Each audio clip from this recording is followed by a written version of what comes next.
This is a Fox News Alert. I'm Brett Baer in Washington. North Korea is warning of a nuclear attack against the United States if provoked. It's not the first time the communist nation has made an extreme threat against this country, but it takes on new added meaning in the context of the North's recent missile and nuclear weapons testing. An American naval carrier strike group is on the way to the region tonight, and after last week's missile strike against Syria, the possibility of military action by the new American president seems more realistic tonight. Correspondent Kevin Cork is monitoring the latest developments from the North Lawn. Good evening, Kevin.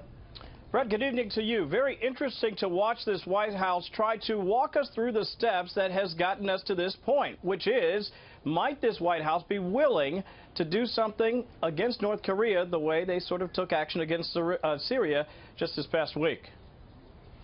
So I want to thank everybody. Though the president spent the morning at the White House today talking about domestic policy issues like taxes and infrastructure with U.S. business leaders, his focus remained abroad, tending to the growing threat in the Pacific posed by Pyongyang. The president tweeting early this morning, North Korea is looking for trouble. If China decides to help, that would be great. If not, we will solve the problem without them. USA.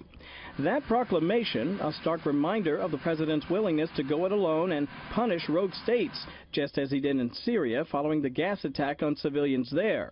In response, Pyongyang threatened nuclear war. North Korea's official newspaper writing, "Our revolutionary strong army is keenly watching every move by enemy elements with our nuclear site focused on the U.S. invasionary bases, not only in South Korea and the Pacific Operation Theater, but also in the U.S. mainland."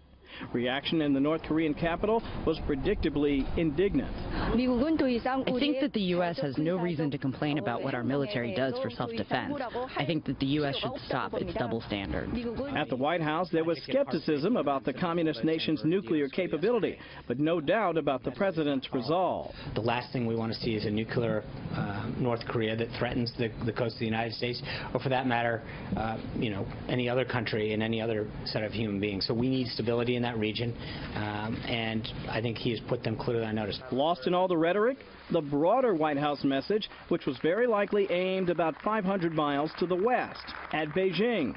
Because as much as the Syrian airstrike pressed Moscow to rein in its partners in Damascus, the president's calculus on North Korea puts additional pressure on China to corral Kim Jong-un once and for all. A strategy plainly visible in the president's tweet when he wrote this morning, "I explained to the president of China that a trade deal with the U.S. will be far better for them if they solve the North Korean problem." That link between security and economics is a well-tried stick and carrot technique that, if successful, could break a decades-long stalemate with the North and provide a pathway to peace in an increasingly volatile region. Simply speaking, Brett, the focus here at the White House is if you want a different outcome as it relates to North Korea and their behavior, you're going to have to come up with a different input. And it would appear, at least at this point, that the White House is prepared to do just that. Brett? Kevin Cork live on the North Lawn. Kevin, thank you.